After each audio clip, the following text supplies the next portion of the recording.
जैसे कि मान के चलो इनके इस वाले पैर में दर्द है, ठीक है, यहाँ से पेन पैरों तक जा रहा है, तो क्या करवाते हैं, हिप जो होता है उन्हें कहेंगे 90 डिग्री फ्लेक्स करे, अपने हाथों को, सेल्फ ट्रीटमेंट है, पेशेंट खुद से घर पे एक्सरसाइज ये सारी कर सकता है, आप टीच करोगे शेटिक पेन को, ये करोगे आप, आपको पेन रिलीफ होगा घर में।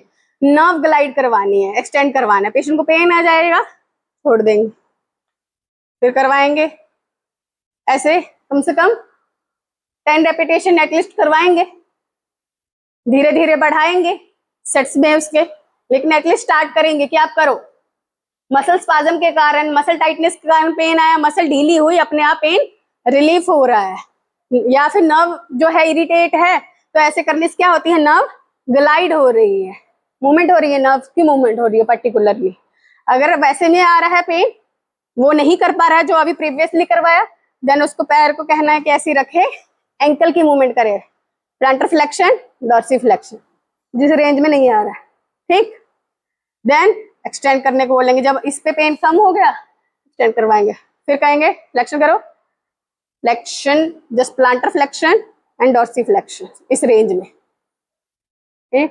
फिर जब 10 रेपिटेशन किया, पेन कम हुआ, एक्सटेंड करो, फिर फ्लेक्शन करो, प्लांटर फ्लेक्शन, प्लांटर फ्लेक्शन, ये होती है प्लांटर फ्लेक्शन, रिलैक्स, फिर सीधा करवाया, प्लांटर फ्लेक्शन, क्लियर।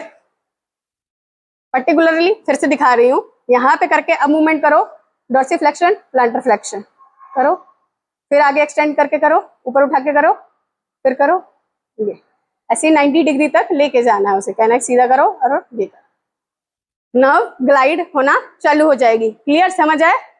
ये फर्स्ट एक्सरसाइज है। दूसरी एक्सरसाइज क्या है, फ्लेक्शन एक्सरसाइजेस बोली है ना मैंने, मतलब कि जो आगे की तरफ खुले, ये खुलेगा, दर्द कम होगा क्योंकि ट्रैप कम हो जाएगा sciatic nerve. Knee to chest करवाना है, लेकिन दोनों का नहीं करवाना है, दोनों करवाएंगे तो ऑब्वियस ही बात है पेन बढ़ सकता है, पवन मुक्तासन बेसिकली करवाते हैं, नहीं करवाना है दोनों, फिर बोलना है कि एक एक, क्यों, क्योंकि वो दूसरी जगह स्पाइन पे वो हो जाएगा, पेल्विस सपोर्ट होना चाहिए, फिर नी टू चेस्ट करने को बोलेंगे। क्लियर, इससे भी पेन कम होगा पेशेंट का, ठीक है। Knee to chest, second exercise clear.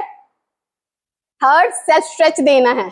Self stretch देने के लिए इस साइड का मान के चलो है हमारा राइट साइड हैंड का, तो जो ऑपोजिट साइड का होगा पैर हमारा वो फ्लेक्शन में होगा, ठीक है।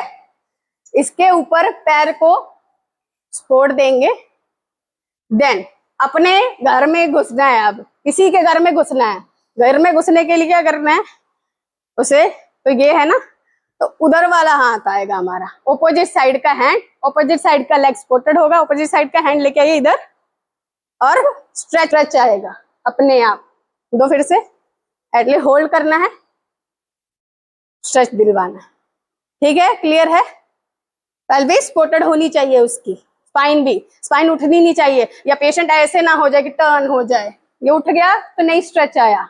क्लियर ना, क्लियर सागर, क्लियर। स्पाइन जो है सपोर्टेड होनी चाहिए, पेल्विस स्ट्रेच देंगे हम। क्लियर, ऐसे ही सेम, अगर मान के चलो ऐसे नहीं हो पा रहा है, पेशेंट नहीं कर पा रहा है, एटलीस्ट इतना बार करके आप पीछे इसके हाथ, हैंड प्लेस करो, इसके नीचे नीचे हाथ लगाओ और अपनी तरफ खींचने की कोशिश करो, स्ट्रेच देगा, स्ट्रेच फील हो रहा है, अपने आप खिंचा आ जाएगा। ये जो है सारी फ्लेक्शन में आ जाती है। एक्सटेंशन में जैसे मैंने बताया था आपको फर्स्ट में अक्यूट बैक पेन ठीक करने के लिए कि एल्बो सपोर्ट में रहेगी फर्स्ट डे, सेकंड डे अगर एल्बो सपोर्टेड से वो अगर एक्सटेंड कर पा रहे तो रिस्ट पे एक्सटेंड करवा दो, तो एक्सटेंशन करवाना है। अगर एक्सटेंशन में पेन ठीक हो रहा है तो एक्सटेंशन एक्सरसाइज परफॉर्म करवानी है पेशेंट को, उसे रिलीफ मिलेगा उसे। क्लियर ना। अभी नेक्स्ट पे जब मूव करेंगे हम तो क्या करते हैं हम कि जैसे नी टू चेस्ट कर लिया, साइड स्ट्रेच कर लिया, अभी ठीक हो गया तो चाइल्ड पोज, चाइल्ड पोज पता है, चाइल्ड पोज आ जाओ, चाइल्ड पोज में जो ये है पेल्विस है, यही पे वो सपोर्टर रहेगी, जो हमारे शोल्डर है स्टैंडर्ड है। क्लियर, इससे क्या होगा, कर्व मेंटेन होगी और स्टैटिक नंबर आराम मिलेगा। ये कुछ सेल्फ एक्सरसाइजेस है जो पेशेंट अपने घर पे कर सकता है। एक ही चीज है फंडा, सीधे सीधे, जो पेशेंट होता है वो मूवमेंट करने से डरता है। क्या होता है? डरता है। लेकिन इलाज क्या है? मूवमेंट। इलाज ही मूवमेंट है, क्योंकि ये पेन कौन सा है, मैंने बताया था, क्रॉनिक। क्रॉनिक उसको डिप्रेशन में लेके